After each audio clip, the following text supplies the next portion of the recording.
여자친구가 무당이 되기 전에 잡기가 많다고 했다. 제가 찾아가는 카페를 하며 경북 지역을 전전하던 20대 시절이었어요. 2010년도 겨울 즈음 선산이라는 외곽지 읍내에 지하에 있는 다방을 싼 가격에 얻었어요. 지하 계단을 3번이나 돌아서 내려가는 가게였는데 많이 어둡긴 했지만 일단 청결했고 넓은 홀과 홀의 안쪽으로는 투룸식으로 가정집처럼 꾸민 곳이 하나 있었어요.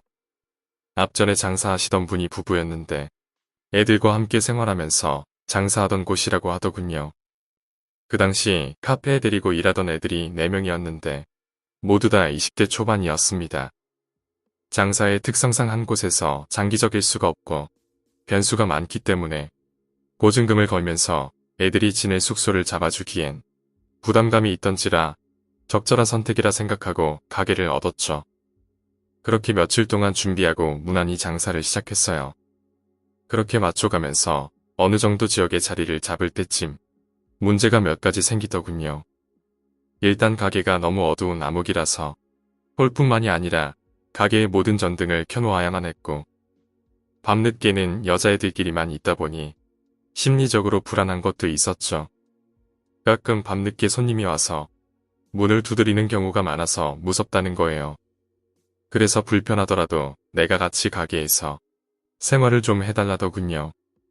저도 출퇴근이 차를 타고 30분 거리라서 불편한 점이 있었던지라 당분간은 같이 생활하자고 했어요. 그렇다고 사장인데 데리고 있는 애들과 한 방에서 드러누워 잘 수도 없고 거의 매일 홀에서 TV를 켜놓고 소파에서 혼자 자는 게 일상이었습니다.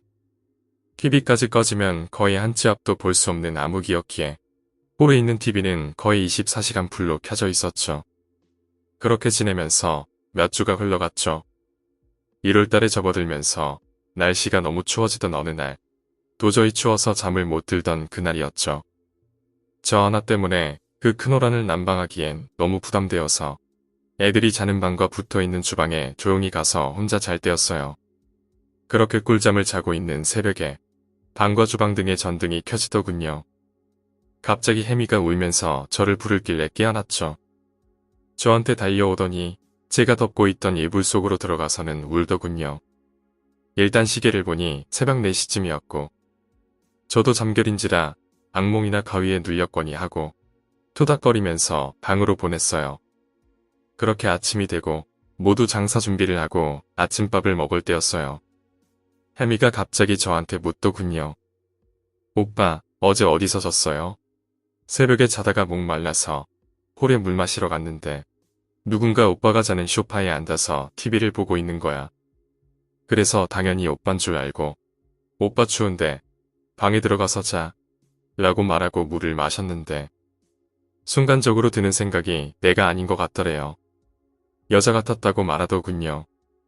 그래서 물을 먹고 다시 소파를 봤는데 아무도 없더라고 하더군요.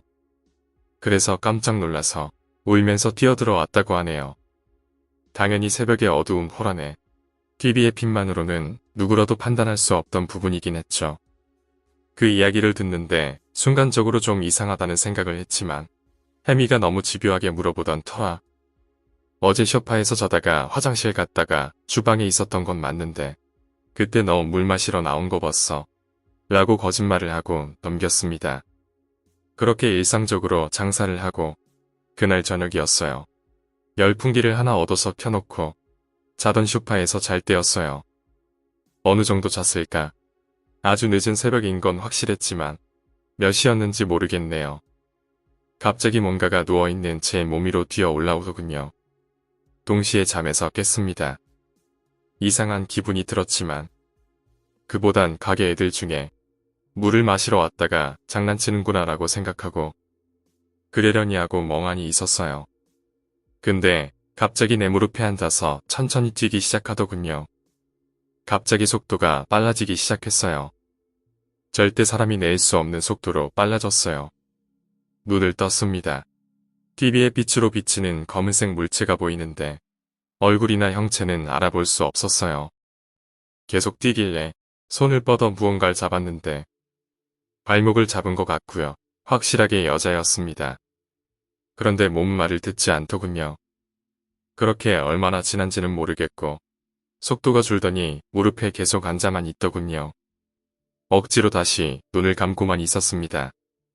솔직히 너무 무서워서 일어나서 홀에 불을 켠다거나 누워있는 자세에서 움직인다라는 게 더 큰 공포로 몰려오더군요. 그렇게 눈만 감고 오랫동안 잠을 안 잔 적은 살아생전 처음이었습니다. 솔직히 그 무릎 위에 느껴지던 무게가 언제 없어졌는지는 모르겠어요. 아침이 되고 시간 맞춰서 주방 이모님이 문을 열고 출근하시는 소리가 들리더군요. 그때가 돼서야 일어나서 일상처럼 사우나를 바로 갔습니다. 살아생전 가위라는 걸 처음으로 눌린 걸까? 머리가 복잡하더군요. 그래도 가게 식구들에게 이야기할 수 없었던 건 이야기해봤자 좋을 게 하나도 없다고 생각했고 가게 옮기자 방을 얻어줘 등이 뻔한 말이 나올 것만 같아서 혼자서만 알고 있었습니다. 그렇게 며칠이 지난 후 가게에 여러 가지 일들이 생기더군요. 교통사고와 단속, 그리고 소개소의 사기, 개인적인 문제 등 말입니다. 그 자리에서 장사한 지 2달을 못 채우고 문을 닫게 되었죠. 문은 닫았지만 애들이 가게 안에서 생활을 하던지라 당분간 그곳에서 지내라고 하고 가끔씩 들려서 신경 써주고 그렇게 며칠을 보냈죠. 다 같이 저녁 한 끼 하려고 동네 주변으로 갔어요. 밥을 먹다가 문득 생각이 나서 장난스럽게 소파에서 있었던 그 이야기를 웃으면서 했습니다. 말하자마자 밥 먹다가 모두 얼음장이 되었죠. 그때 날 쳐다보던 애들의 표정을 잊을 수가 없습니다. 알고 보니 다 그런 일을 겪었다고. 개개인마다 날짜와 시간은 다르지만 4명 다 똑같은 현상을 겪은 거예요. 아니, 나를 포함하면 5이겠죠. 자다가 가위 눌린 거란 애도 있고 잠을 깨서 멍하니 있는데 그랬다는 애도 있었죠. 진짜 소름이 돋아서 미칠 것 같았습니다. 애들이 가게에 다시는 못 들어간다길래 아는 사람을 불러서 급하게 부랴부랴 짐을 정리해서 나왔고 가게도 몇 달 썩히다가 정리했습니다. 그때 처음으로 느꼈죠. 진짜 존재할 수도 있겠구나. 터가 좋지 않고 수맥이 흐르는 자리라고 하기엔 제가 직접 경험한 게 너무 생생합니다. 그때 일을 집착하지는 않지만 가끔씩 한 번씩 생각날 때는 아찔아찔하네요. 그 일이 있고 나서 한참 뒤에 여자친구가 생겼습니다. 우연히 밤에 차를 타고 그 상가를 지나던 중이었어요. 머리 아프다. 이러길래 왜 아프냐고 물었습니다. 이 건물에는 별의별 잡귀신들이 다 모여있는 것 같아. 라고 말했죠. 무서워서 그냥 조용하고 있었습니다. 그 후 성격 차이로 여자친구와 헤어졌고 작년에 우연히 연락돼서 통화가 됐어요. 원래 교제 중일 때도 그런 끼가 있긴 했는데 작년에 신내림을 받아서 법당을 차렸다더군요. 오늘 이야기는 여기까지입니다. 오늘 이야기가 재미있으셨다면 구독과 좋아요, 댓글 부탁드립니다. 댓글은 저에게 큰 힘이 됩니다. 감사합니다.